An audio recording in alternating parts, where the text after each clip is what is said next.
ਸਤਨਾਮ ਵਾਹਿਗੁਰੂ ਸਾਹਿਬ ਜੀ। ਇੱਕ ਓੰਕਾਰ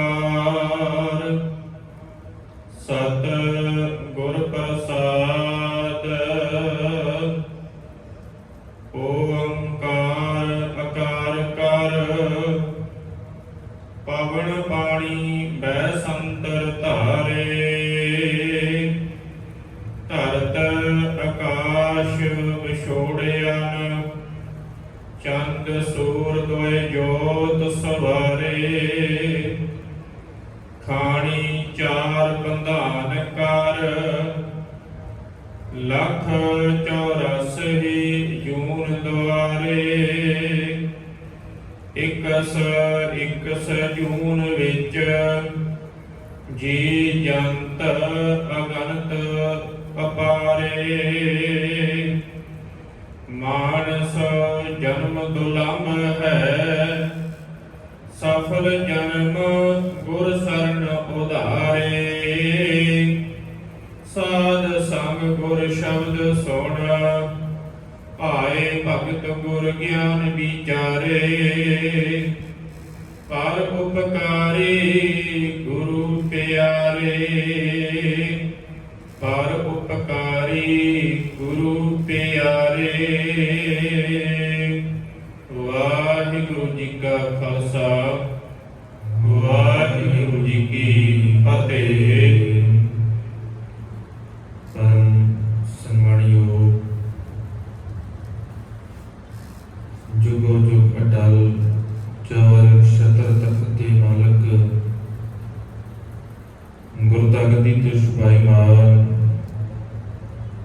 ਸ਼ਬਦ ਗੁਰੂ ਧੰਨ ਧੰਨ ਸਾਹਿਬ ਗੁਰੂ ਗ੍ਰੰਥ ਸਾਹਿਬ ਮਹਾਰਾਜ ਸੱਚੇ ਪਾਤਸ਼ਾਹ ਜੀ ਦੀ ਪਾਵਨ ਮੁਬਾਰਕ ਹਜ਼ੂਰੀ ਦੇ ਅੰਦਰ ਰੋਜ਼ਾਨਾ ਦੀ ਤਰ੍ਹਾਂ ਸ਼ਾਮਾਂ ਵੇਲੇ ਦੇ ਦੀਵਾਨਾਂ ਦੀ ਹਾਜ਼ਰੀ ਭਰ ਰਹੇ ਭਾਗਾਂ ਵਾਲੇ ਸਤਸੰਗੀ ਜਨੋ ਵਡਭਾਗੇ ਹਾਂ ਜੋ ਸਾਹਿਬਾਂ ਦੀ ਬਖਸ਼ਿਸ਼ ਦਾ ਸਦਕਾ ਪਾਵਨ ਹਜ਼ੂਰੀ ਦੇ ਅੰਦਰ ਜੁੜ ਕਰਕੇ ਸਤਿਗੁਰਾਂ ਦੀ ਅੰਮ੍ਰਿਤਮਈ ਬਾਣੀ ਦੇ ਕੀਰਤਨ ਦੇ ਨਾਲ ਗੁਰੂ ਪਿਆਰ ਵਾਲਿਆਂ ਪਾਸੋਂ ਸਾਂਝ ਬਣਾ ਰਹੇ ਸਾਂ। ਉਪਰੰਤ ਭਾਈ ਸਾਹਿਬ ਭਾਈ ਗੁਰਦਾਸ ਜੀ ਦੀਆਂ ਪਵਿੱਤਰ ਵਾਰਾਂ ਦੀ ਚੱਲ ਰਹੀ ਲੜੀਵਾਰ ਵਿਚਾਰ ਦੇ ਨਾਲ ਸਾਂਝ ਬਣਾਉਣ ਦਾ ਸੁਭਾਗ ਸਮਾਂ ਪ੍ਰਾਪਤ ਹੋਇਆ ਹੈ। ਇਸ ਲੜੀ ਦੇ ਤਹਿਤ ਗੁਰੂ ਬਖਸ਼ਿਸ਼ ਦਾ ਸਦਕਾ ਪਿਛਲੇ ਦੀਵਾਨਾਂ ਦੇ ਅੰਦਰ 3 ਵਾਰਾਂ ਦੀ ਵਿਚਾਰ ਆਪ ਸੰਗਤਾਂ ਦੇ ਨਾਲ ਸਾਂਝੀ ਕੀਤੀ ਹੈ। ਸਾਹਿਬਾਂ ਦੀ ਬਖਸ਼ਿਸ਼ ਦੇ ਨਾਲ ਅਗਲੇ ਦੀ ਵਾਰ 4 ਨੰਬਰ ਜਿਸ ਦੀ ਪਹਿਲੀ ਪੌੜੀ ਦਾ ਪਾਠ ਆਪ ਜੀਆਂ ਨੇ ਸਤਿਕਾਰਯੋਗ ਭਾਈ ਸਾਹਿਬਾਂ ਪਾਸੋਂ ਸ਼ਰਵਣ ਕੀਤਾ ਹੈ। ਇਸ ਦੀ ਵਿਚਾਰ ਆਪ ਸੰਗਤਾਂ ਦੇ ਨਾਲ ਸਾਂਝੀ ਕਰਨੀ ਹੈ। ਆਓ ਵਿਚਾਰਾਂ ਦੀ ਅਰੰਭਤਾ ਤੋਂ ਪਹਿਲਾਂ ਸਾਹਿਬਾਂ ਦੇ ਪਾਵਨ ਚਰਨਾਂ ਦੇ ਅੰਦਰ ਹਾਜ਼ਰੀ ਲਵਾਈਏ। ਬੜੇ ਪਿਆਰ ਅਤੇ ਅਦਬ ਸਹਿਤ ਆਖੋ ਜੀ ਸਤਿਨਾਮ ਸ਼੍ਰੀ ਵਾਹਿਗੁਰੂ ਸਾਹਿਬ ਜੀ। ਵਾਹਿਗੁਰੂ ਜੀ ਇੱਕ ਓੰਕਾਰ ਸਤਿ ਗੁਰ ਪ੍ਰਸਾਦ। ਓੰਕਾਰ ਅਕਾਰ ਕਰ ਪਵਨ ਪਾਣੀ ਬੈ ਸੰਤਰ ਧਾਰੇ।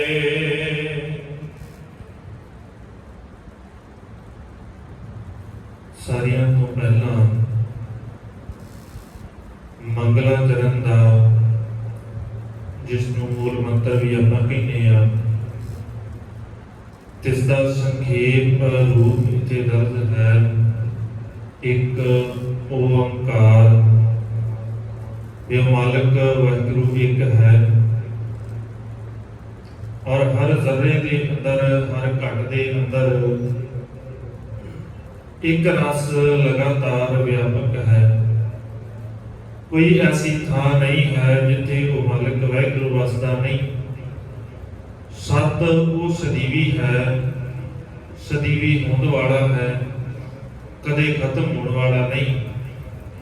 ਔਰ ਐਸੇ ਮਾਲਕ ਵਾਹਿਗੁਰੂ ਦੀ ਸਮਝ ਕਿਵੇਂ ਆਵੇਗੀ? ਗੁਰ ਪ੍ਰਸਾਦ, ਗੁਰੂ ਦੀ ਕਿਰਪਾ ਦੇ ਨਾਲ, ਗੁਰੂ ਦੀ ਬਖਸ਼ਿਸ਼ ਦੇ ਨਾਲ ਐਸੇ ਮਾਲਕ ਵਾਹਿਗੁਰੂ ਦੀ ਸਾਨੂੰ ਸੋਝੀ ਆ ਸਕਦੀ ਹੈ। ਅੱਗੇ ਵਾਹਿਗੁਰੂ ਦਾ ਅਸੀਂ ਵਚਨ ਕਰਦੇ ਨੇ, ਓੰਕਾਰ ਆਕਾਰ ਕਰ, ਪਵਨ ਪਾਣੀ ਮੈਂ ਸੰਤਰ ਧਾਰੇ। ਓੰਕਾਰ ਤੋਂ ਸਾਰਾ ਕੁਝ ਪੈਦਾ ਹੁੰਦਾ ਹੈ। ਓੰਕਾਰ ਤੋਂ ਹੀ ਸਾਰੇ ਆਕਾਰ ਨੇ।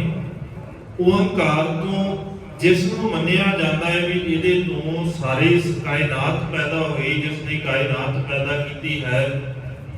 ਤੇ ਮਾਲਕ ਵਾਹਿਗੁਰੂ ਕਹਿੰਦੇ ਨੇ ਓੰਕਾਰ ਨੂੰ ਉਹਨੇ ਪੈਦਾ ਕੀਤਾ। ਓੰਕਾਰ ਨੇ ਉਹਨੂੰ ਪੈਦਾ ਕੀਤਾ ਹੈ ਜਿਸ ਦੇ ਵਾਸਤੇ ਇਹ ਦਾਅਵਾ ਕੀਤਾ ਜਾਂਦਾ ਹੈ ਵੀ ਇਹਨੇ ਸਾਰੀ ਕਾਇਨਾਤ ਨੂੰ ਬਣਾਇਆ ਹੈ।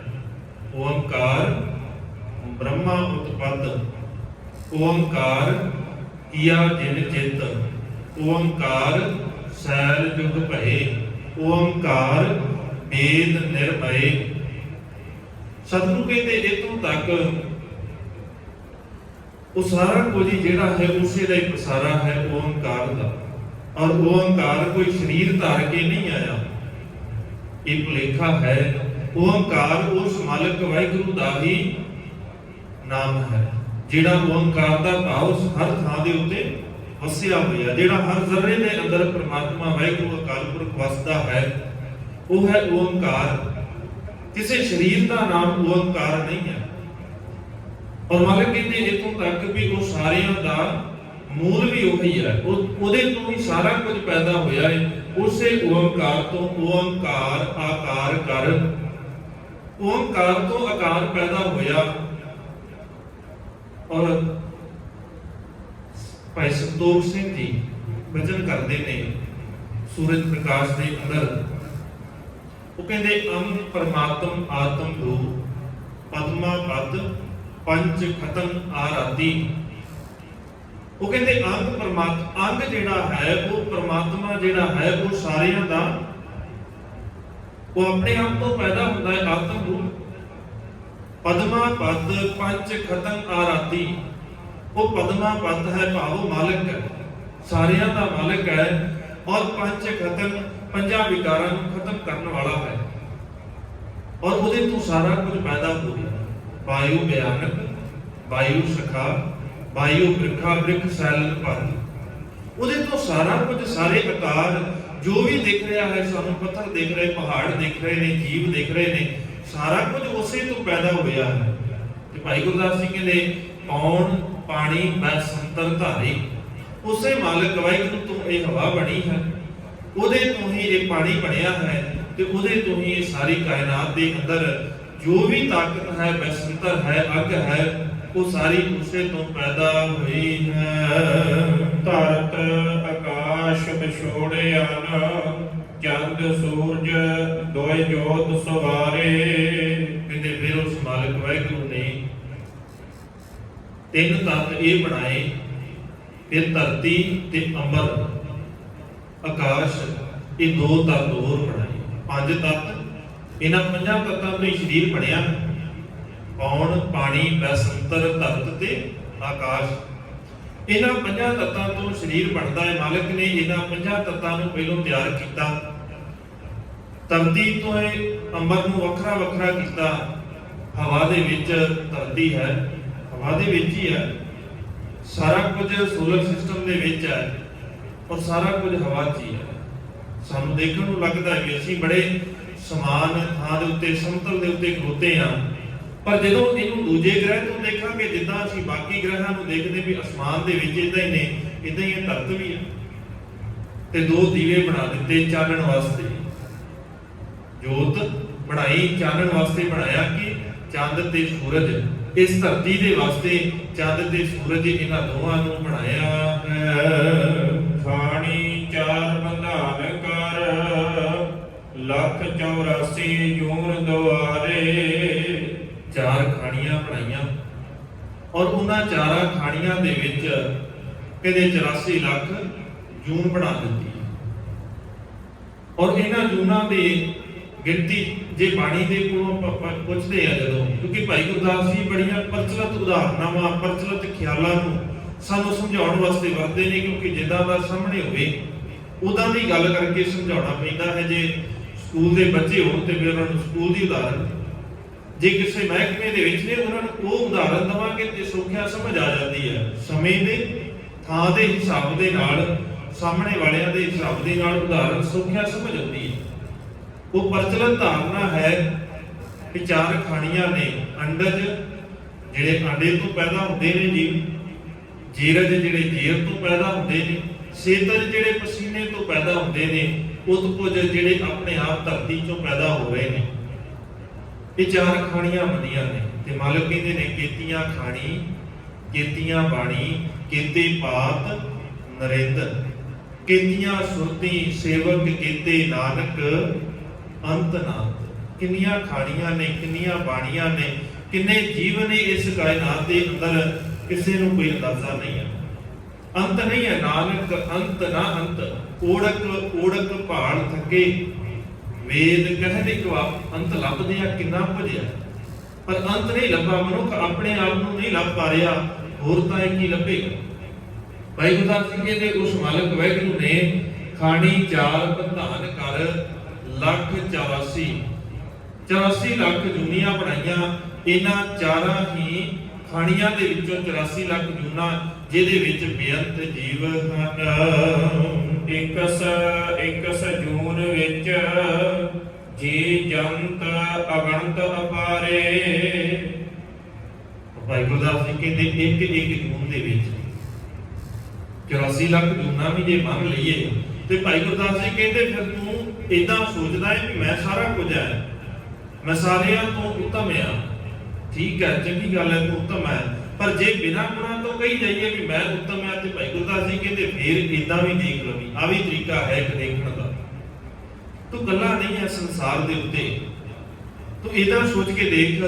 ਭਾਈ ਗੁਰਦਾਸ ਜੀ ਕਹਿੰਦੇ ਜਿੱਥੇ 84 ਲੱਖ ਜੂਨਾਂ ਮੰਨੀਆਂ ਜਾਂਦੀਆਂ ਨੇ ਤੇ ਇੱਕ ਜੂਨ ਦੇ ਵਿੱਚ ਇੰਨੇ ਕੁ ਜੀਵ ਜੰਤ ਨੇ ਕਿ ਜਿਨ੍ਹਾਂ ਦੀ ਕੋਈ ਗਿਣਤੀ ਨਹੀਂ ਹੈ, ਕੋਈ ਪਾਰ ਨਹੀਂ ਹੈ ਵੀ ਇੰਨੇ ਹੀ ਨੇ, ਕੋਈ ਪਤਾ ਨਹੀਂ ਹੈ ਵੀ ਕਿੰਨੇ ਹੋਣਗੇ। ਸਤਿਗੁਰੂ ਕਹਿੰਦੇ ਫਿਰ ਇਦਾਂ ਹੀ ਹੈ, ਉਸ ਮਾਲਕ ਵਾਹਿਗੁਰੂ ਦੀ ਕੁਦਰਤ ਕਵਣ ਕਹਾਂ ਵਿਚਾਰ, ਵਾਰਿਆ ਨਾ ਜਾਵਾਂ ਏਕ ਵਾਰ। ਤੇਰੀ ਤਾਕਤ, ਤੇਰੀ ਕੁਦਰਤ, ਤੇਰੀ ਇਸ ਕਾਇਨਾਤ ਨੂੰ ਬਿਆਨ ਕਰਨਾ ਸਮਝ ਤੋਂ ਪਰੇ ਹੈ, ਵਸ ਤੋਂ ਪਰੇ ਹੈ।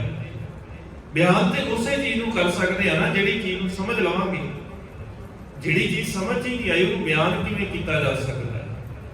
ਜੇ ਅਸੀਂ ਬੱਚੇ ਨੂੰ ਕੁਝ ਪੜਾਉਣਾ ਹੋਵੇ, ਪੜਾਉਣ ਤੋਂ ਪਹਿਲਾਂ ਆਪ ਨੂੰ ਸਮਝ ਆਏਗੀ ਫਿਰ ਤੇ ਬੱਚੇ ਨੂੰ ਪੜਾਵਾਂਗੇ ਨਾ। ਜੇ ਮੈਨੂੰ ਆਪ ਨੂੰ ਹੀ ਸਮਝ ਨਹੀਂ ਆਈ ਤੇ ਮੈਂ ਪੜਾ ਕੀ ਸਕਦਾ। ਜਦੋਂ ਤੱਕ ਮੈਨੂੰ ਸਮਝ ਨਹੀਂ ਆ ਰਹੀ ਤੇ ਮੈਂ ਉਹਨੂੰ ਬਿਆਨ ਨਹੀਂ ਕਰ ਸਕਦਾ।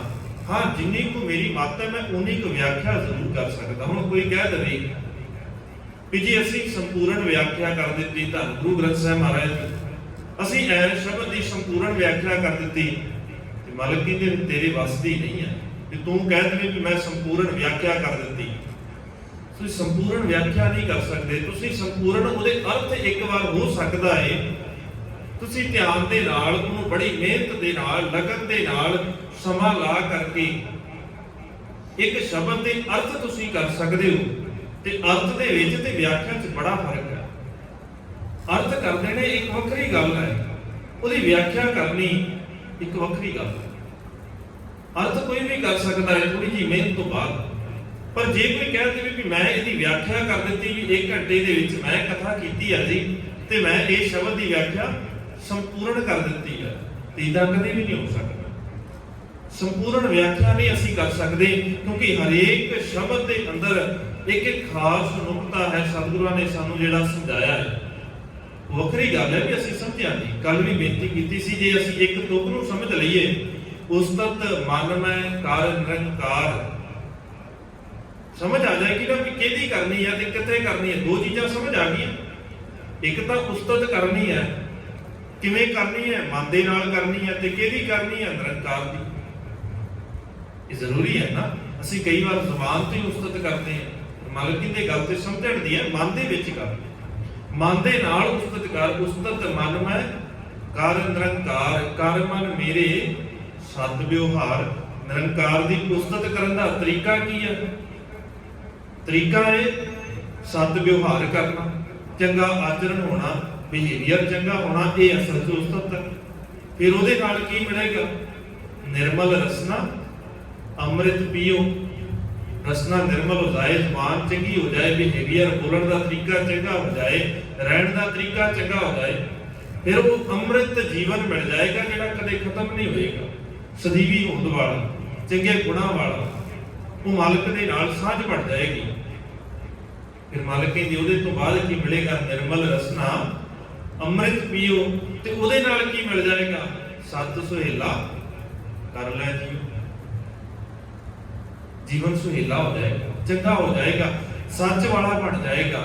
ਜਿਸ ਦਿਨ ਉਹ ਅੰਮ੍ਰਿਤ ਰੂਪ ਗੁਰੂ ਦੀ ਬਾਣੀ ਨੂੰ ਸਮਝ ਲਿਆ, ਉਸ ਦਿਨ ਜੀਵਨ ਸੁਹੇਲਾ ਹੋ ਜਾਏਗਾ। ਸਦਾ ਸੁਹੇਲਾ ਕਰ ਲੈ ਜੀਓ। ਸਤਿਗੁਰੂ ਕਹਿੰਦੇ ਸਦਾ ਵਾਸਤੇ ਟਿਕਾ ਵਾਲਾ ਜੀਵਨ ਆ ਜਾਏਗਾ ਤੇਰੇ ਕੋਲ, ਸਦੀਵੀ ਸੌਖਾ ਹੋ ਜਾਏਗਾ। ਔਰ ਉਹਦੇ ਵਾਸਤੇ ਇਹ ਹਰੇਕ ਚੀਜ਼ ਨੂੰ ਵੱਖਰਾ ਵੱਖਰਾ ਸਮਝਣਾ ਪਏਗਾ ਤੇ ਮਨ 'ਚ ਵਸਾਉਣਾ ਪਏਗਾ। ਤੇ ਇਹਦੇ ਜੇ ਅਸੀਂ ਇਹ ਤੇ ਹੋ ਗਏ ਅਖਰੀ ਅਰਥ। ਹੁਣ ਇਹਦੀ ਵਿਆਖਿਆ ਤੇ ਫਿਰ ਇਹਨੂੰ ਸਮਝਣਾ ਤੇ ਮਨ 'ਚ ਵਸਾਉਣਾ। ਤੇ ਕੋਈ ਕਹਿ ਦੇਵੇ ਵੀ ਮੈਂ ਅਰਥ ਕਰਕੇ ਸੰਪੂਰਨ ਵਿਆਖਿਆ ਕਰ ਦਿੱਤੀ, ਤੇ ਇਹ ਤੇ ਹੋ ਹੀ ਨਹੀਂ ਸਕਦਾ। ਇਹ ਤੇ ਕਹਿਣ ਦੀ ਗੱਲ ਹੈ ਕਿ ਮੈਂ ਵਿਆਖਿਆ ਕਰ ਸਕਦਾ, ਨਹੀਂ, ਮੈਂ ਅਖਰੀ ਅਰਥ ਕਰ ਸਕਦਾ, ਮੈਂ ਵਿਆਖਿਆ ਨਹੀਂ ਕਰ ਸਕਦਾ। ਵਿਆਖਿਆ ਉਸੇ ਚੀਜ਼ ਦੀ ਕਰ ਸਕਦੇ ਆ ਜਿਸ ਚੀਜ਼ ਨੂੰ ਅਸੀਂ ਸੰਪੂਰਨ ਤੌਰ ਦੇ ਉੱਤੇ ਸਮਝ ਲਈਏ।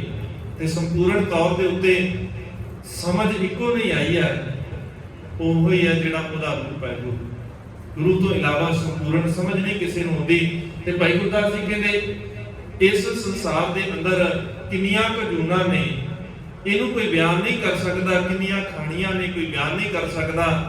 ਔਰ ਉਹਨਾਂ ਦੇ ਵਿੱਚ ਕਿੰਨੇ ਕਿੰਨੇ ਜੀਵ ਨੇ, ਇਸ ਵਾਸਤੇ ਇਹਦਾ ਕੋਈ ਵੀ ਅੰਤ ਨਹੀਂ ਪਾ ਸਕਦਾ ਹੈ। ਮਾਨਸ ਜਨਮ ਦੁਲੰਭ ਹੈ, ਸਫਲ ਜਨਮ ਗੁਰ ਸਰਣ ਉਧਾਰੇ। ਔਰ ਇਹਨਾਂ ਦੇ ਵਿੱਚ ਜਿੱਥੇ ਇੰਨੀਆਂ ਜੁਨੀਆਂ ਨੇ, ਇਹ ਮੰਨ ਲਈਏ ਕਿ 84 ਲੱਖ ਨੇ, ਔਰ 84 ਲੱਖ ਜੂਨਾਂ ਤੋਂ ਬਾਅਦ ਇੱਕ ਇੱਕ ਜੂਨ ਦੇ ਵਿੱਚ ਬੇਅੰਤ ਅਣਗਿਣਤ ਜੀਵ ਨੇ। ਤੇ ਭਾਈ ਗੁਰਦਾਸ ਜੀ ਕਹਿੰਦੇ ਫਿਰ ਇਹ ਗੱਲ ਚੇਤਾ ਰੱਖੀ, ਇਹ ਸਾਰਿਆਂ ਤੋਂ ਸ੍ਰੇਸ਼ਟ ਜੀਵਨ ਮਿਲਿਆ ਮਾਨਸ ਜਨਮ ਦੁਰਲਭ। ਮਾਨਸ ਜਨਮ ਬੜਾ ਦੁਰਲਭ ਹੈ। ਸਤਿਗੁਰੂ ਕਹਿੰਦੇ ਫਿਰ ਸਮਝ ਕਿਵੇਂ ਆਏਗੀ? ਗੁਰਮੁਖ ਪਾਇਆ, ਜਿਹੜੇ ਗੁਰੂ ਦੇ ਨਾਲ ਜੁੜ ਗਏ ਉਹਨਾਂ ਨੂੰ ਇਹਦੀ ਸਮਝ ਆਏਗੀ। ਉਥੋਂ ਤੈਨੂੰ ਅਸਲ ਸਮਝ ਆਏਗੀ ਕਿ ਇਹ ਮਿਲਿਆ ਕਾਹਦੇ ਵਾਸਤੇ ਹੈ ਤੇ ਕਰਨਾ ਕੀ ਹੈ।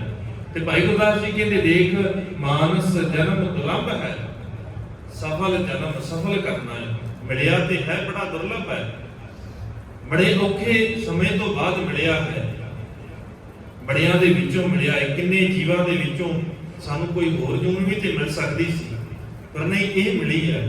ਤੇ ਸਤਿਗੁਰੂ ਕਹਿੰਦੇ ਫਿਰ ਸਾਰਿਆਂ ਤੋਂ ਸ੍ਰੇਸ਼ਟ ਹੈ ਨਾ, ਅਵਰ ਜੂਨ ਤੇਰੀ ਬਨਿਹਾਰੀ, ਇਸ ਧਰਤੀ ਪੈ ਤੇਰੀ ਸਿਕਦਾਰੀ। ਤੇ ਸਿਕਦਾਰੀ ਹੈ, ਤੇਰੀ ਸਰਦਾਰੀ ਹੈ, ਤੂੰ ਸਰਦਾਰ ਹੈ। ਤੇ ਸਰਦਾਰ ਦਾ ਕੰਮ ਕੀ ਹੈ? ਸਿਆਣਾ ਹੋਣਾ। ਸਾਰਿਆਂ ਤੋਂ ਪਹਿਲਾ ਗੁਣ ਤੇ ਇਹ ਹੈ ਨਾ, ਕਿਸੇ ਜਗ੍ਹਾ ਦਾ ਸਰਦਾਰ ਬਣਨਾ, ਜੇ ਕਿਸੇ ਦਾ ਆਗੂ ਬਣਨਾ ਹੈ ਤੇ ਦਿਮਾਗ ਵੀ ਤੇ ਹੋਣਾ ਚਾਹੀਦਾ ਹੈ ਨਾ, ਆਗੂ ਬਣਨ ਵਾਸਤੇ ਸਿਆਣਾ ਵੀ ਤੇ ਹੋਣਾ ਚਾਹੀਦਾ ਹੈ। ਤੇ ਮਾਲਕ ਕਹਿੰਦੇ ਦੇਖ, ਸਰਦਾਰ ਦਾ ਗੁਣ ਹੈ ਸਿਆਣਾ ਹੋਣਾ। ਸਾਰਿਆਂ ਤੋਂ ਪਹਿਲੀ ਗੱਲ ਵੀ ਤੂੰ ਸਿਆਣਾ ਹੋਣਾ ਚਾਹੀਦਾ ਹੈ। ਪਰ ਦੂਜੀ ਗੱਲ, ਜਿਹੜਾ ਸਰਦਾਰ ਹੈ ਨਾ, ਉਹ ਭਾਵੇਂ ਕਿ ਸਾਰਿਆਂ ਦੇ ਨਾਲ ਪਿਆਰ ਦੇ ਨਾਲ ਬੋਲਦਾ ਹੈ, ਸਾਰਿਆਂ ਦੇ ਨਾਲ ਨਿਮਰਤਾ ਦੇ ਨਾਲ ਬੋਲਦਾ ਹੈ, ਸਾਰਿਆਂ ਦੇ ਵਾਸਤੇ ਕੰਮ ਆਉਂਦਾ ਹੈ, ਪਰ ਸਰਦਾਰ ਕਦੇ ਇਦਾਂ ਨਹੀਂ ਕਰਦਾ ਵੀ ਜਿਹੜੇ ਆਪਣੇ ਤੋਂ ਥੱਲੇ ਨੇ, ਜਿਹੜੇ ਉਹਦੇ ਥੱਲੇ ਨੇ, ਉਹਨਾਂ ਦੇ ਪੈਰਾਂ 'ਚ ਜਾ ਕੇ ਮੱਥੇ ਨਹੀਂ ਟੇਕਦਾ। ਇਹ ਸਰਦਾਰ ਦੀ ਇਹ ਖਾਸੀਅਤ ਹੈ ਕਿ ਜਿੱਥੇ ਉਹ ਸਾਰਿਆਂ ਦਾ ਸਤਿਕਾਰ ਕਰਦਾ ਹੈ, ਉੱਥੇ ਉਹਦਾ ਇਹ ਵੀ ਖਾਸ ਉਹਦੇ ਅੰਦਰ ਗੁਣ ਹੈ ਵੀ ਉਹ ਦੂਜਿਆਂ ਦੇ ਕੋਲ ਜਾ ਕੇ ਉਹਨਾਂ ਦੇ ਪੈਰਾਂ 'ਚ ਨਹੀਂ ਡਿੱਗਦਾ ਫਿਰਦਾ ਵੀ ਤੁਸੀਂ ਮੇਰੀ ਰੱਖਿਆ ਕਰ ਲਿਓ, ਤੁਸੀਂ ਮੇਰੀ ਰੱਖਿਆ ਕਰ ਲਿਓ। ਉਹਦਾ ਕੰਮ ਹੈ ਹੁਕਮ ਦੇਣਾ, ਉਹਦਾ ਕੰਮ ਹੈ ਸਾਰੇ ਪ੍ਰਬੰਧ ਨੂੰ ਸਹੀ ਰੱਖਣਾ, ਉਹਦਾ ਕੰਮ ਹੈ ਜਿਹੜੇ ਥੱਲੇ ਨੇ ਉਹਨਾਂ ਨੂੰ ਸਹੀ ਤਰੀਕੇ ਦੇ ਨਾਲ ਤੋਰਨਾ, ਉਹਦਾ ਇਹ ਕੰਮ ਹੈ। ਸਤਿਗੁਰੂ ਕਹਿੰਦੇ ਫਿਰ ਤੂੰ ਸਰਦਾਰ ਹੈ, ਤੇ ਸਰਦਾਰ ਦਾ ਕੰਮ ਨਹੀਂ ਹੈ ਕਦੇ ਸੱਪਾਂ ਨੂੰ ਮੱਥਾ ਟੇਕ ਲਿਆ, ਮੱਥੇ ਟੇਕਣ ਚਲਾ ਗਿਆ ਵੀ ਆਹ ਸੱਪ ਦੇਵਤਾ ਹੈ, ਕਦੇ ਕਿਸੇ ਹੋਰ ਜਾਨਵਰ ਦੇ ਕੋਲ ਚਲਾ ਗਿਆ ਵੀ ਉੱਥੇ ਮੱਥਾ ਟੇਕ ਲਿਆ ਵੀ ਇਹਦੇ ਕੋਲੋਂ ਕੁਝ ਮਿਲ ਜਾਏਗਾ, ਕਦੇ ਦਰਖਤਾਂ ਦੇ ਕੋਲ ਚਲਾ ਗਿਆ। ਚੰਗੀ ਗੱਲ ਹੈ, ਉਹਦੀ ਸਾਂਭ ਸੰਭਾਲ ਕਰ, ਤੈਨੂੰ ਲੋੜ ਹੈ। ਤੂੰ ਸਾਰਿਆਂ ਦੇ ਕੋਲ ਹੀ ਜਾ ਕੇ ਮੱਥੇ ਟੇਕਣ ਲੱਗ ਗਿਆ ਹੈ। ਤੂੰ ਸਰਦਾਰ, ਤੇ ਸਰਦਾਰ ਦਾ ਕੰਮ ਨਹੀਂ ਹੁੰਦਾ ਏ ਵੀ ਜਾ ਕੇ ਹਰੇਕ ਦੇ ਕੋਲ ਮੱਲ ਕਹਿੰਦੇ ਫਿਰ ਇਹ ਕੰਮ ਨਹੀਂ, ਇਹ ਗੁਣ ਤੇਰੇ 'ਚ ਨਹੀਂ ਹੈਗਾ। ਅਸਲ 'ਚ ਹੋਣਾ ਚਾਹੀਦਾ ਸੀ ਕਿ ਤੂੰ ਇਹ ਸਾਰੇ ਕਿਸੇ ਚੀਜ਼ ਦਾ, ਹਰੇਕ ਚੀਜ਼ ਦਾ ਪ੍ਰਬੰਧ ਚੰਗਾ ਰੱਖਣਾ। ਤੇਰਾ ਕੰਮ ਪ੍ਰਬੰਧ ਠੀਕ ਰੱਖਣਾ ਸੀ। ਅਸੀਂ ਉਹ ਕੰਮ ਨਹੀਂ ਕੀਤਾ। ਪ੍ਰਬੰਧ ਕੀ ਅਸਲ 'ਚ ਕਰਨਾ ਕੀ ਚਾਹੀਦਾ ਸੀ? ਸਾਨੂੰ ਪੇੜਾਂ ਨੂੰ ਵਧਾਉਣਾ ਚਾਹੀਦਾ ਸੀ, ਪੇੜ ਵੱਧ ਲਾਉਣੇ ਚਾਹੀਦੇ ਸੀ। ਚਾਹੀਦਾ ਤੇ ਇਹ ਸੀ, ਪ੍ਰਬੰਧ ਤੇ ਇਦਾਂ ਠੀਕ ਚੱਲਣਾ ਸੀ। ਅਸੀਂ ਜ਼ਿੰਮੇਵਾਰ ਸੀ। ਜ਼ਿੰਮੇਵਾਰ ਦਾ ਕੰਮ ਇਹ ਹੁੰਦਾ ਹੈ ਕਿ ਮੈਂ ਉਹਨਾਂ ਚੀਜ਼ਾਂ ਦੀ ਰਾਖੀ ਕਰਾਂ ਜਿਹਦੀ ਮੈਨੂੰ ਲੋੜ ਹੈ। ਸਰਦਾਰ ਦਾ ਇਹ ਕੰਮ ਹੈ ਕਿ ਜੇ ਆਪਣੀ ਫੌਜ ਦੇ ਕੋਲ ਉਹਦੇ ਹਥਿਆਰ ਹੋਣਗੇ, ਚੰਗੇ ਹਥਿਆਰ ਹੋਣਗੇ, ਤੇ ਮੈਂ ਆਪਣੇ ਆਪ ਹੀ ਸੌਖਾ ਰਹੂੰਗਾ। ਫਿਰ ਮੈਨੂੰ ਕਿਸੇ ਦੇ ਤਰਲੇ ਕਰਨ ਦੀ ਲੋੜ ਥੋੜੀ ਨਾ ਹੈ ਵੀ ਮੈਨੂੰ ਬਚਾ ਲਿਓ। ਮੈਂ ਆਪਣੇ ਸਿਪਾਹੀਆਂ ਨੂੰ ਚੰਗੇ ਹਥਿਆਰ ਦੇਵਾਂ, ਚੰਗੀਆਂ ਢਾਲਾਂ ਦੇਵਾਂ, ਹਰੇਕ ਚੀਜ਼ ਵਧੀਆ ਕਰਕੇ ਜਿਹੜੀ ਉਹਨਾਂ ਨੂੰ ਲੋੜੀਂਦੀ ਹੈ। ਤੇ ਸਾਨੂੰ ਲੋੜੀਂਦਾ ਕੀ ਹੈ? ਸਾਰਿਆਂ ਤੋਂ ਜ਼ਰੂਰੀ ਦਰਖਤ ਸਾਨੂੰ ਲੋੜੀਂਦੇ ਆ। ਅਸੀਂ ਪੂਜਿਆ ਜ਼ਰੂਰ ਉਹਨਾਂ ਨੂੰ, ਸਾਂਭਿਆ ਨਹੀਂ। ਲੋੜ ਸੀ ਨਾ ਉਹਨਾਂ ਦੀ, ਪਰ ਸਾਂਭਣਾ ਚਾਹੀਦਾ ਸੀ। ਪਾਣੀ ਦੀ ਲੋੜ ਸੀ ਸਾਨੂੰ, ਅਸੀਂ ਉਹਨੂੰ ਸਾਂਭਣਾ ਸੀ, ਪਰ ਸਾਂਭਿਆ ਨਹੀਂ। ਉਹਨੂੰ ਖਰਾਬ ਕਰਨ ਤੇ ਲੱਗੇ ਹੋਏ ਆ। ਹਰੇਕ ਚੀਜ਼ ਇਦਾਂ ਹੀ, ਹਵਾ ਨੂੰ ਇਦਾਂ ਹੀ ਖਰਾਬ ਕਰਨ ਤੇ ਲੋੜ ਹੈ ਸਾਨੂੰ, ਪਰ ਇਹ ਸਾਂਭ ਨਹੀਂ ਰਹੀ। ਇਹ ਹਾਲ ਉਦਾਂ ਦਾ ਹੀ ਹੈ ਵੀ ਕਿਸੇ ਰਾਜੇ ਨੂੰ ਲੋੜ ਤੇ ਹੈ ਕਿ ਉਹਨੇ ਜਿੱਤਣਾ ਹੈ ਦੂਜੇ ਨੂੰ, ਪਰ ਉਹ ਆਪਣੀ ਫੌਜ ਨੂੰ ਨਾ ਤੇ ਚੰਗਾ ਰਾਸ਼ਨ ਦਿੰਦਾ ਹੈ, ਨਾ ਚੰਗੇ ਹਥਿਆਰ ਦਿੰਦਾ ਹੈ, ਨਾ ਉਹਨਾਂ ਦੇ ਨਾਲ ਕੋਈ ਚੰਗੀ ਬੋਲ ਬਾਣੀ ਹੈ। ਸਾਡਾ ਹਾਲ ਵੀ ਉਦਾਂ ਦਾ ਹੀ ਹੈ। ਮਤਲਬ ਕਹਿੰਦੇ ਹੈਗਾ ਤੇ ਤੂੰ ਸਰਦਾਰ ਹੈ, ਸਾਰਿਆਂ ਤੋਂ ਉੱਤਮ ਹੈ, ਪਰ ਤੇਰੇ ਕਰਤੂਤਾਂ ਜਿਹੜੀਆਂ ਨੇ ਨਾ ਉਹ ਉੱਤਮ ਨਹੀਂ ਆ। ਉਹ ਹਾਲ ਸਾਡਾ ਜਿਹੜੇ ਲੋਕ ਬਹੁਤ ਗਿਣਤੀ ਆ, ਜਿਨ੍ਹਾਂ ਵਾਸਤੇ ਸਤਿਗੁਰੂ ਧੰਨ ਗੁਰੂ ਅਰਜਨ ਸਾਹਿਬ ਮਹਾਰਾਜ ਸੱਚੇ ਪਾਤਸ਼ਾਹ ਕਹਿੰਦੇ ਨੇ, ਕਰਤੂਤ ਪਸ਼ੂ ਕੀ ਮਾਨਸ ਜਾਤ, ਲੋਕ ਪ੍ਰਚਾਰਾ ਕਰੇ ਦਿਨ ਰਾਤ। ਜ਼ਰੂਰੀ ਨਹੀਂ ਹੈ ਕਿ ਹਰੇਕ ਸਰਦਾਰ ਜਿਹੜਾ ਕਾਬਲ ਹੀ ਹੋਵੇ। ਕਈ ਵਾਰ ਇਦਾਂ ਦੇ ਵੀ ਬੈਠ ਜਾਂਦੇ ਜਿਹੜੇ ਨਲਾਇਕ ਹੈ, ਤੇ ਸਤਿਗੁਰੂ ਕਹਿੰਦੇ ਤਖਤ ਬਹਿ ਤਖਤ ਹੈ ਕਿ ਲਾਇਕ। ਤਖਤ ਦੇ ਉੱਤੇ ਉਹੀ ਹੋਵੇ ਜਿਹੜਾ ਲਾਇਕ ਹੈ, ਤੇ ਨਲਾਇਕ ਬੈਠੇਗਾ ਤੇ ਫਿਰ ਸਾਡੇ ਵਾਲੇ ਕੰਮ ਕਰੇਗਾ ਜਿੱਦਾਂ ਦੇ ਅਸੀਂ ਅਜੇ ਨਲਾਇਕੀਆਂ ਕਰ ਰਹੇ ਹਾਂ। ਫਿਰ ਇਦਾਂ ਦਾ ਹੀ ਕੰਮ ਕਰਾਂਗੇ ਨਾ, ਜਿਹੜੀਆਂ ਚੀਜ਼ਾਂ ਦੀ ਲੋੜ ਹੈ ਹੁਣ ਖਤਮ ਕਰਦੇ, ਜ਼ੋਰ ਲਾ ਕੇ ਖਤਮ ਕਰਦੇ ਜਾ ਰਹੇ ਹਾਂ। ਨੁਕਸਾਨ ਕਿੰਨਾ ਕਰ ਰਹੇ, ਕਿਹਦਾ ਕਰ ਰਹੇ ਹਾਂ, ਕਿਹਦਾ ਨੁਕਸਾਨ ਹੋਏਗਾ ਇਹਦੇ ਨਾਲ? ਸਾਡਾ ਹੀ ਹੋਣਾ ਹੈ ਨਾ, ਪਰ ਅਸੀਂ ਸਮਝਿਆ ਨਹੀਂ। ਇਹ ਮਾਲਕ ਕਹਿੰਦੇ ਫਿਰ ਸਿਆਣਾ ਬਣ, ਸਰਦਾਰ ਹੈ ਮਾਨਸ ਜਨਮ ਦੁਲੰਭ ਹੈ, ਸਫਲ ਜਨਮ ਗੁਰ ਸ਼ਰਨ ਉਧਾਰੇ। ਗੁਰੂ ਦੀ ਸ਼ਰਨ ਜਾ, ਤੂੰ ਸਫਲ ਕਰ ਲਵੇਂਗਾ ਆਪਣੇ ਜਨਮ ਨੂੰ। ਜਦੋਂ ਤੱਕ ਗੁਰੂ ਦੇ ਕੋਲ ਆ ਕੇ ਗੁਰੂ ਦੀ ਗੱਲ ਮੰਨ ਕੇ ਉਸ ਮਾਰਗ ਦੇ ਉੱਤੇ ਤੁਰਦੇ ਨਹੀਂ। ਤੇ ਸਤਿਗੁਰੂ ਕਹਿੰਦੇ ਫਿਰ ਇਸ ਪੌੜੀ ਤੇ ਜੋ ਨਰ ਚੁੱਕੈ ਆਏ ਜਾਏ ਦੁੱਖ ਪਾਏਂਦਾ। ਆ ਪੌੜੀ ਮਿਲੀ ਹੈ ਗੁਰੂ ਦੇ ਨਾਲ ਮਿਲਣ ਦੇ ਲਈ, ਤੇ ਜੇ ਇਸ ਪੌੜੀ ਤੋਂ ਪੈਰ ਤੇਰਾ ਤਿਲਕ ਗਿਆ ਨਾ ਤੇ ਦੁਬਾਰਾ ਬੜਾ ਔਖਾ ਹੋ ਜਾਏਗਾ ਇਹਦੇ ਉੱਤੇ ਚੜ੍ਹਨਾ। ਇੱਕੋ ਵਾਰ ਮਿਲੀ ਹੈ ਤੇ ਇਸੇ ਵਾਰ ਸਾਂਭ ਲੈ, ਨਹੀਂ ਤੇ ਫਿਰ ਦੁੱਖ ਹੀ ਮਿਲਣਗੇ। ਸਾਧ ਸੰਗ ਗੁਰ ਸ਼ਬਦ ਸੁਣ, ਭਾਏ ਭਗਤ ਗੁਰ ਗਿਆਨ ਵਿਚਾਰੇ। ਗੁਰੂ ਦੀ ਸੰਗਤ ਜਾ ਕਰਕੇ, ਸਾਧ ਸੰਗਤ ਕਰਨਾ ਕੀ ਹੈ? ਸੰਗਤ ਜਾ ਕੇ ਗੁਰ ਸ਼ਬਦ ਵਿਚਾਰੇ। ਗੁਰੂ ਦੀ ਸੰਗਤ ਜਾ ਕੇ ਗੁਰੂ ਦੇ ਸ਼ਬਦ ਨੂੰ ਵਿਚਾਰਨਾ ਹੈ, ਗੁਰੂ ਦੀ ਮੱਤ ਨੂੰ ਸਮਝਣਾ ਹੈ, ਗੁਰੂ ਦੀ ਮੱਤ ਨੂੰ ਧਾਰਨ ਕਰਨਾ ਹੈ। ਇਹ ਸਾਰਿਆਂ ਤੋਂ ਜ਼ਰੂਰੀ ਹੈ। ਜਦੋਂ ਤੱਕ ਗੁਰੂ ਦੀ ਮੱਤ ਨੂੰ ਸਮਝਦੇ ਨਹੀਂ, ਉਦੋਂ ਤੱਕ ਸਾਡੇ ਅੰਦਰ ਦਾ ਜਿਹੜਾ ਉਹ ਭਰਮ ਦਾ ਕਿਲਾ ਬਣਿਆ ਹੋਇਆ ਹੈ ਨਾ, ਉਹ ਟੁੱਟ ਨਹੀਂ ਸਕਦਾ। ਬੜਾ ਤਕੜਾ ਹੈ। ਸਤਿਗੁਰੂ ਕਹਿੰਦੇ ਇਹ ਤਾਕਤਵਰ ਬੜਾ ਜਿਹੜਾ ਤੇਰੇ ਅੰਦਰ ਭਰਮ ਦਾ ਕਿਲਾ ਹੈ ਨਾ, ਇਹ ਬਹੁਤ ਤਾਕਤਵਰ ਹੈ, ਤੋੜ ਗੁਰੂ ਹੀ ਸਕਦਾ ਹੈ, ਹੋਰ ਕਿਸੇ ਦੇ ਵਾਸਤੇ ਨਹੀਂ ਆ।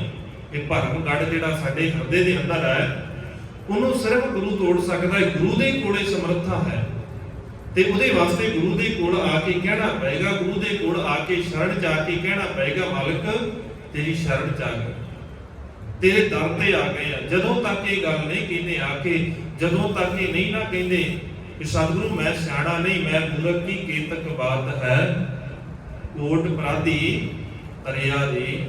ਸਤਿਗੁਰੂ ਮੈਂ ਇਕੱਲਾ ਨਹੀਂ ਆ, ਮੈਨੂੰ ਪਤਾ ਹੈ ਮੇਰੇ ਤੋਂ ਪਹਿਲਾਂ ਬੜੇ ਇਦਾਂ ਦੇ ਸਨ ਜਿਨ੍ਹਾਂ ਦਾ ਜੀਵਨ ਮੇਰੇ ਤੋਂ ਬੜਾ ਨੀਵਾਂ ਸੀ, ਮਾੜੇ ਜੀਵਨ ਵਾਲੇ ਬੜੇ ਸਨ। ਪਰ ਮੈਨੂੰ ਇਹ ਵੀ ਪਤਾ ਹੈ ਵੀ ਜਿਹੜੇ ਤੇਰੇ ਕੋਲ ਆ ਗਏ ਨਾ ਉਹ ਤਰ ਗਏ, ਉਹਨਾਂ ਦੀ ਗਿਣਤੀ ਥੋੜੀ ਨਹੀਂ ਆ, ਕਰੋੜਾਂ ਅਪਰਾਧੀ ਮੇਰੇ ਵਰਗੇ ਤਰ ਗਏ ਨੇ। ਤੇ ਮਾਲਕ ਕਿਰਪਾ ਕਰ ਹੁਣ, ਮੈਂ ਮੂਰਖ ਕੀ ਕੀਰਤਕ ਬਾਤ ਹੈ, ਕੋਟ ਅਪਰਾਧੀ ਤਰਿਆ ਰੇ, ਗੁਰ ਨਾਨਕ ਜਿਨ ਸੁਣਿਆ ਵੇਖਿਆ, ਸੇ ਫਿਰ ਗਰਭਾਸ ਨਾ ਭਰਿਆ। ਜਿਹਨੇ ਗੁਰੂ ਦੀ ਗੱਲ ਨੂੰ ਮੰਨਿਆ ਹੈ, ਜਿਹਨੇ ਗੁਰੂ ਦੀ ਮੱਤ ਨੂੰ ਸਮਝਿਆ ਹੈ, ਵਿਚਾਰਿਆ ਹੈ, ਤੇ ਸਤਿਗੁਰੂ ਕਹਿੰਦੇ ਫਿਰ ਉਹ ਬਚ ਜਾਂਦੇ ਨੇ, ਇਹਨਾਂ ਵਿਕਾਰਾਂ ਤੋਂ ਤਰਦੇ ਨੇ। ਔਰ ਉਹਦੇ ਵਾਸਤੇ ਜ਼ਰੂਰੀ ਹੈ ਗੁਰੂ ਦੀ ਮੱਤ ਨੂੰ ਸਮਝਣਾ। ਬਾਣੀ ਗੁਰੂ ਹੈ ਬਾਣੀ, ਵਿੱਚ ਬਾਣੀ ਅੰਮ੍ਰਿਤ ਸਾਰੇ, ਗੁਰ ਬਾਣੀ ਕਹੈ ਸੇਵਕ ਜਨ ਮਾਨੈ। ਗੁਰੂ ਜੋ ਗੱਲ ਕਹਿ ਰਿਹਾ ਨਾ, ਜਿਹੜਾ ਹੁਕਮ ਕਰ ਰਿਹਾ, ਜਿਹੜੀ ਬਾਣੀ ਸਾਨੂੰ ਬਖਸ਼ੀ ਹੈ, ਤੇ ਜ਼ਰੂਰੀ ਹੈ ਸੇਵਕ ਜਨ ਮਾਨੈ। ਤੇ ਜਿਸ ਦਿਨ ਮੰਨ ਲਵਾਂਗੇ ਪ੍ਰਤੱਖ ਗੁਰੂ ਨਿਸਤਾਰੇ, ਫਿਰ ਗੁਰੂ ਦੀ ਅਸਲ ਚ ਸੱਚਮੁੱਚ ਸਮਝ ਆ ਜਾਏਗੀ ਕਿ ਗੁਰੂ ਕਹਿੰਦਾ ਕੀ ਹੈ। ਜਿੰਨਾ ਚਿਰ ਤੱਕ ਗੁਰੂ ਦੀ ਗੱਲ ਨੂੰ ਮੰਨਦੇ ਹੀ ਨਹੀਂ, ਉਹਨਾਂ ਚਿਰ ਤੱਕ ਕਿੱਦਾਂ ਦਾਵਾ ਕਰ ਸਕਦੇ ਆ ਕਿ ਮੈਨੂੰ ਗੁਰੂ ਦੀ ਗੱਲ ਸਮਝ ਆ ਗਈ ਹੈ? ਕਿੱਦਾਂ ਦਾਵਾ ਕਰ ਸਕਦੇ ਆ ਕਿ ਗੁਰੂ ਦੀ ਮੱਤ ਨੂੰ ਅਸੀਂ ਆਪਣੇ ਹਿਰਦੇ ਦੇ ਅੰਦਰ ਧਾਰਨ ਕਰ ਲਿਆ ਹੈ?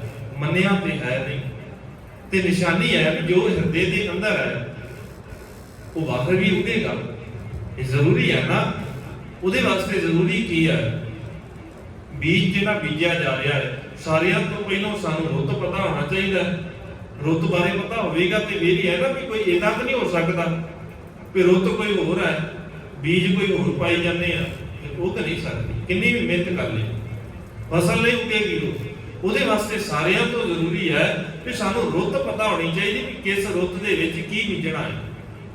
ਤੇ ਮਾਲਕ ਕਹਿੰਦੇ ਫਿਰ ਦੂਜੀ ਗੱਲ, ਉਹ ਜ਼ਮੀਨ ਉਪਜਾਊ ਹੋਣੀ ਚਾਹੀਦੀ, ਇਹ ਵੀ ਜ਼ਰੂਰੀ ਹੈ। ਤੇ ਉਪਜਾਊ ਜ਼ਮੀਨ ਦੇ ਨਾਲ ਨਾਲ ਉਹ ਜ਼ਮੀਨ ਤਿਆਰ ਕੀਤੀ ਹੋਣੀ ਚਾਹੀਦੀ। ਬਿਨਾਂ ਤਿਆਰ ਕੀਤੀ ਜ਼ਮੀਨ 'ਚ ਵੀ ਫਸਲ ਚੰਗੀ ਨਹੀਂ ਉੱਗਦੀ। ਸਤਿਗੁਰੂ ਕਹਿੰਦੇ ਫਿਰ ਇਹ ਵੀ ਵੇਖੀ ਬੀਜ ਵੀ ਚੰਗਾ ਹੋਵੇ, ਕਿਤੇ ਇਹ ਨਾ ਹੋਵੇ ਰੁੱਤ ਵੀ ਦੇਖ ਲਈ ਵੀ ਕਿਹੜੀ ਰੁੱਤ ਹੈ, ਕਿਹੜਾ ਬੀਜ ਬੀਜਣਾ ਹੈ, ਫਸਲ ਵੀ ਚੰਗੀ ਬੀਜਣ ਵਾਸਤੇ ਤਿਆਰੀ ਕਰ ਲਈ, ਸਾਰੀ ਜ਼ਮੀਨ ਵੀ ਚੰਗੀ ਤਿਆਰ ਕਰ ਲਈ ਹੈ, ਜ਼ਮੀਨ ਉਪਜਾਊ ਵੀ ਹੈ, ਪਰ ਦੇਖਿਆ ਬੀਜ ਹੀ ਚੰਗਾ ਨਹੀਂ ਸੀ। ਕਈ ਵਾਰ ਇਦਾਂ ਵੀ ਹੋ ਜਾਂਦਾ।